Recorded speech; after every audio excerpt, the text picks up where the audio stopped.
परमाणु ठिकाने पर बड़ा हमला, 1500 मिसाइलों से ईरानी कोहराम।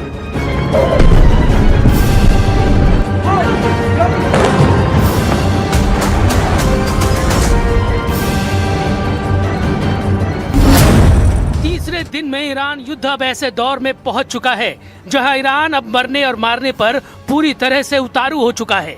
जहां पहले राउंड में अमेरिका और इजराइल ने एक तरफा हमले करके सुप्रीम लीडर अली खamenei समेत 48 से ज्यादा टॉप लीडर्स और कमांडर्स को मार डाला, तो वहीं अब ईरान ने पिछले 3 दिनों में 1000 मिसाइल और ड्रोन से इजराइल और पश्चिमी एशिया में फैले अमेरिका के दर्जनों सैन्य अड्डों पर भीषण हमले किए हैं। हालात ये हो गए हैं कि राष्ट्रपति ट्रंप भी ये मानने को मजबूर हो गए हैं कि युद्ध 2 हफ्ते से ज्यादा चल सकता है। खबर तो यहाँ तक है कि बौखलाए अमेरिका और इजराइल ने ईरान के परमाणु ठिकाने नतांज पर भीषण हमला किया है, जिससे रेडिएशन का खतरा पैदा हो गया। दावा तो यहाँ तक किया गया है कि ईरान ने अपनी खैबर शेकेन और फत्ताह 2 जैसी घातक मिसाइलों से हमले कर दिए हैं। इजराइल की राजधानी तेल अवीव में 40 से ज्यादा इमारतों को ईरान ने अपने मिसाइल और ड्रोन हमलों से उड़ा दिया। यरूशलेम ने भी ईरान के तूफानी हमलों से भारी तबाही हुई है।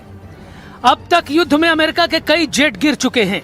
कुवैत के रक्षा मंत्रालय का यहां तक दावा है कि अमेरिका के कई जेट गिरे हैं। हालांकि कुवैत ने संख्या नहीं बताई है। कुल मिलाकर मिडिल के 8 देश ईरान की बदले की आग में जलने लगे हैं।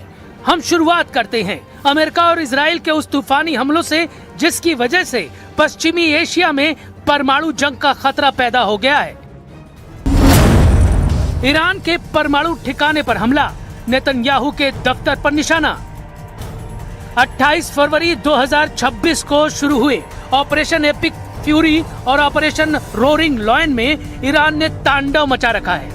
रॉयटर्स के हवाले से खबर आ रही है कि अभी तक ईरान में 255 से ज्यादा लोग मारे जा चुके हैं। तेहरान के पश्चिमी इलाके में सबसे ज्यादा अमेरिका और इजराइल ने हमले किए हैं। खबर तो यहाँ तक है कि इजराइल और अमेरिका ने ईरान के नतांज परमाणु ठिकाने पर भीषण हवाई हमला किया है। रेडिएशन की चेतावनी देते हुए ईरान ने दावा किया है कि इजराइल के हमले से पूरे इलाके में परमाणु रेडिएशन किसी भी वक्त शुरू हो सकता है। पिछले 72 घंटे में दोनों तरफ से हजारों मिसाइल, बम और ड्रोन एक दूसरे पर दागे जा चुके हैं। जरा ये आंकड़े देखिए। पिछले 72 घंटों में अमेरिका और इजराइल ने ईरान के भीतर 2500 से अधिक ठिकानों पर बमबारी की है। पहले 24 घंटों की रिपोर्टों के अनुसार केवल पहले दिन अमेरिका ने 900 और इजराइल ने लगभग 1200 हवाई हमले किए हैं। ईरान के तेहरान, इस्फहान, कोम, करज और किरमानशाह जैसे प्रमुख शहरों को निशाना बनाया गया है। इजराइल के 200 से अधिक लड़ाकू विमानों, जिसमें F-35 और F-15 ने सैकड़ों टन सटीक हथियार और लगभग 500 से अधिक बड़ी मिसाइलें दागी हैं। अमेरिकी युद्धपोतों और पनडुब्बियों ने 1000 से अधिक टोमाहॉक क्रूज मिसाइलें दागी हैं। अमेरिका ने अपने B-2 स्टील्थ बॉम्बर से 14 GBU-57 बम गिराए। ये दुनिया के सबसे बड़े बम हैं जो जमीन के नीचे गहराई में बनी परमाणु सुविधाओं जैसे फोर्डो और नतांज को तबाह करने के लिए उपयोग किए गए हैं। दावा तो यहाँ तक किया गया है कि ईरान के परमाणु ठिकाने नतांज पर अमेरिका के हमलों से भारी नुकसान हुआ है। Trump has all the latitude in the world to talk about how long it may or may not take. 4 weeks, 2 weeks, 6 weeks. It could move up, it could move back. We're going to execute at his command the objectives we've set out to achieve. And what he has shown an ability to do that other presidents can't quite seem to have the aperture to do, well, I mean, Joe Biden didn't even know what he was doing, is to look for opportunities and off-ramps and escalations for the United States that creates new opportunities to execute what we need on our own time. Iran का तूफानी पलटवार, खौफ में Trump, 4 हफ्ते चलेगा युद्ध। दूसरी तरफ ईरान ने भी इजराइल और अमेरिका के सैन्य अड्डों पर तूफानी हमले किए हैं। कतर, बहरीन, कुवैत, सऊदी अरब, यूएई, साइप्रस और तुर्की में आज ईरान ने इतने तूफानी हमले किए हैं जिन्हें देखकर राष्ट्रपति ट्रंप बुरी तरह से बौखला गए हैं। ट्रंप ने माना कि ये जंग 2 हफ्ते से लेकर 4 हफ्ते तक चल सकती है। हैरानी की बात तो ये है कि जिस ईरान को पहले राउंड के हमलों में हराने का दावा कर रहे थे, वो अब लंबे युद्ध का अनुमान लगाने लगे हैं।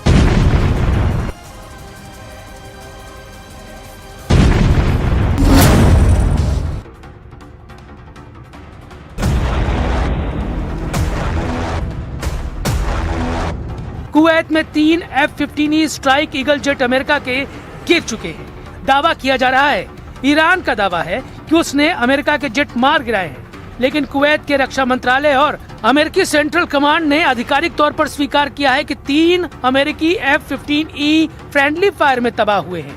हालांकि पायलट सुरक्षित बताए जा रहे हैं। अगर हम हवाई हमलों के हिसाब से ईरानी हमला करने की क्षमता को देखें तो वाकई ईरान ने कोहराम मचा दिया है। ईरान ने इस वक्त 700 किलोमीटर दूर इराक में अमेरिकी अड्डों पर हमले तेज कर दिए हैं। 750 किलोमीटर दूर कुवैत पर ईरान ने ताबड़तोड़ ड्रोन और मिसाइल हमले किए हैं। 1050 किलोमीटर दूर बहरीन के मनामा में ईरान ने अमेरिका के नौसैनिक अड्डे पर हमला किया है। 1150 किलोमीटर दूर कतर पर सबसे भीषण हमला ईरान ने किया है। यहाँ पश्चिमी एशिया में अमेरिका का सबसे बड़ा सैन्य अड्डे को ईरान ने तबाह कर दिया है। 1280 किलोमीटर दूर यूएई में भी ईरान के हमलों से भारी तबाही हुई है। 1300 किलोमीटर दूर सऊदी अरब की आरामको तेल कंपनी पर ईरान ने तूफानी हमला किया है। इससे सबसे बड़ी रास तनूरा रिफाइनरी को भीषण नुकसान हुआ है। 1460 किलोमीटर दूर जॉर्डन में भी ईरान के हमले से भारी नुकसान हुआ है। 1500 किलोमीटर दूर ओमान में ईरान ने अमेरिकी ठिकाने पर ड्रोन से हमला किया है। अगर बात करें इजराइल की तो ईरान ने 1550 किलोमीटर दूर इजराइल के कम से कम 6 शहरों पर तूफानी हमले किए हैं। अकेले राजधानी तेल अवीव की 40 इमारतों को ईरान ने ध्वस्त कर दिया है, जबकि 1750 किलोमीटर दूर साइप्रस में फ्रांस के अड्डे पर भी ईरान ने मिसाइलों से हमले किए हैं। कुल मिलाकर ईरान ने साबित कर दिया है कि भले ही अमेरिका और इजराइल ने उसका ऐतिहासिक नुकसान किया है, लेकिन ईरान आखिरी दम तक मुकाबला करेगा।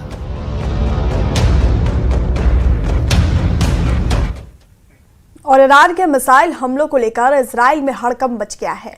नेतन्याहू का कोई भी डिफेंस सिस्टम फुल प्रूफ नहीं रहा। ईरान के मिसाइलें इजराइल के हर डिफेंस सिस्टम को चकमा दे रही हैं। ईरान ने ऐलान किया है कि वो अब खामेनेई की हत्या का आखिरी बदला लेने जा रहा है।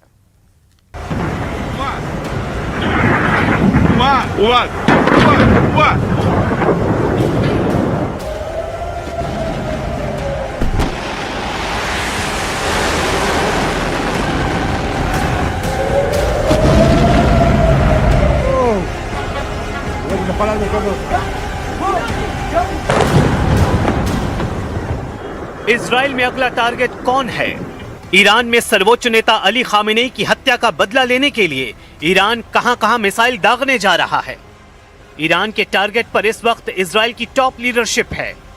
इजराइल के प्रधानमंत्री बेंजामिन नेतन्याहू, इजराइल के रक्षा मंत्री इजराइल काट्ज, इजराइल के सेना अध्यक्ष इयाल ज़मीर और इजराइल की खुफिया एजेंसी मोसाद के चीफ डेविड बार्निया। इन 4 लोगों के खून का प्यासा हो चुका है ईरान। ईरान में हमले हो रहे हैं, इजराइल में मिसाइल गिर रही हैं। जहां इजराइल की खुफिया एजेंसी मोसाद ईरान में एक्टिव है, वहीं ईरान के खुफिया हिटमैन इजराइल में टहल रहे हैं। ये बात नेतन्याहू भी बहुत अच्छी तरह जानते हैं और यही वजह है कि इजराइल इस वक्त ईरान का सबसे बड़ा टारगेट बन चुका है।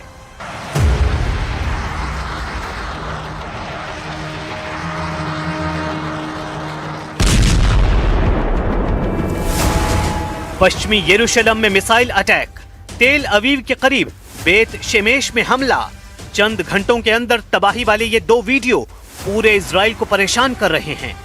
मिसाइल हमले देखिए, उससे मची तबाही देखिए। ऐसे हमलों को रोकने में पूरी तरह नाकाम साबित हो रहा है इजराइल। लेकिन नेतन्याहू का हौसला बुलंद है। नेतन्याहू साफ कर चुके हैं कि खामेनेई के बाद जो भी होगा वो मारा जाएगा। इजराइल किसी को नहीं बख्शेगा। אתמול חיסלנו את הרודן חמינאי, יחד איתו חיסלנו עשרות מבכירי משטר הדיכוי. כוחותינו הולמים עכשיו בלב טהרן בעוצמות הולכות וגוברות, וזה רק ילך ויתגבר עוד יותר במהלך הימים הקרובים. ועם זאת, אלה ימים כואבים. אתמול כאן בתל אביב, ועכשיו בבית שמש, איבדנו אנשים יקרים. इजराइल को सबक सिखाने के लिए ईरान सिर्फ मिसाइल ही नहीं दाग रहा, बल्कि ईरान का कुख्यात शाही ड्रोन भी इजराइल में हड़कंप मचा रहा है।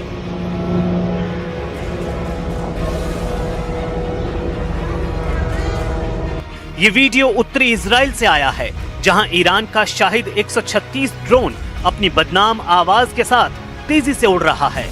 इजराइल के आसमान में शाहिद ड्रोन के पहुंचने का मतलब है इजराइल का एयर डिफेंस सिस्टम नाकाम साबित हो रहा है। ये ड्रोन 2000 किलोमीटर दूर से उड़कर इजराइल पहुंच गया और इजराइल इसे रोकने में फेल हो गया। ईरान के हमले बता रहे हैं कि उसकी मिसाइल लगातार तैयार है। ईरान पर हर हमले का मुंहतोड़ जवाब दिया जाएगा। इजराइल के शहर ऐसे ही दहलते रहेंगे, चाहे वो तेल अवीव हो, हाइफा हो या फिर कोई भी मिलिट्री अड्डा। ईरान वहां ऐसी तबाही वाले हमले करता रहेगा। ईरान और इजराइल का युद्ध हाइपरसोनिक दौर में पहुंच चुका है। ईरान की हाइपरसोनिक मिसाइलों ने इजराइल में तहलका मचा दिया है। फत्ताह जैसी मिसाइलों का इस्तेमाल तेज हो चुका है और ये इजराइल के लिए बहुत बुरी खबर है। तेल अवीव और हाइफा में हो रहे हमले ईरान की मिसाइल पावर को बार बार साबित कर रहे हैं। नेतन्याहू का मिसाइल डिफेंस या कहें कि ईरान को रोकने वाली सबसे बड़ी फौलादी दीवार अब शीशे में तब्दील हो चुकी है। इस दीवार को ईरान की मिसाइल बार बार चकनाचूर कर रही है। बेत शेमेश में हुए हमले के बाद के हालात देखिए। यहाँ ऐसी तबाही हुई और इतनी जान गई कि तेल अवीव से लेकर वॉशिंगटन डीसी तक हड़कंप मच गया। यहाँ पर मिसाइल गिरी तो बंकर तक फटकर तबाह हो गया और वहां मौजूद कई लोग मारे गए। इजराइल को सबसे ज्यादा दहलाने वाली फत्ताह मिसाइल नेतन्याहू के लिए बहुत बड़ी चुनौती बन चुकी है। ईरान की फत्ताह एक हाइपरसोनिक मिसाइल है जिसकी रेंज 1400 से 1500 किलोमीटर बताई जाती है। इस मिसाइल की रफ्तार मैक 15 तक है, यानी ये 18,000 किलोमीटर प्रति घंटे की रफ्तार तक पहुंच सकती है। इजराइल का मिसाइल डिफेंस हाइपरसोनिक हमलों को रोकने में नाकाम साबित हो रहा है, लेकिन नेतन्याहू इस वक्त डिफेंस से ज्यादा ऑफेंस यानी आक्रामक होने पर ध्यान दे रहे हैं। אנחנו במערכה שבה אנחנו מביאים את כל כוחו של צה"ל כפי שלא היה מעולם למערכה הזאת כדי להבטיח את קיומנו ועתידנו. אבל אנחנו מביאים למערכה הזאת גם את סיועה של ארצות הברית, את ידידי נשיא ארצות הברית דונלד טראמפ, את צבא ארצות הברית, ושילוב הכוחות הזה מאפשר לנו לעשות את מה שאני מייחל לעשות כבר 40 שנה. להכות את משטר הטרור שוק על ירך. इजराइल पर हुए हमलों में जिन मिसाइलों ने तबाही मचाई है उनकी लिस्ट देख लीजिए, क्योंकि यही अब तक नेतन्याहू के लिए सबसे बड़ी परेशानी बनी है। इनमें सबसे खतरनाक फत्ताह 1 और खैबर शिकर मिसाइल शामिल हैं। इसमें कद्र और इमाद मिसाइल भी शामिल हैं। फत्ताह हाइपरसोनिक मिसाइल की रेंज 1400 किलोमीटर है। खैबर शिकन मिसाइल की रेंज 1450 किलोमीटर है। कद्र मिसाइल की रेंज 2000 किलोमीटर तक है और इमाद की रेंज 1700 किलोमीटर है। ये सभी मिसाइल इजराइल के खिलाफ ऑपरेशन में दागी जा रही हैं। तेल अवीव से लेकर हाइफा और अशदोद से लेकर बीर शीबा और शेफाल जैसे छोटे शहरों पर भी इन्हीं मिसाइलों से हमले हुए हैं।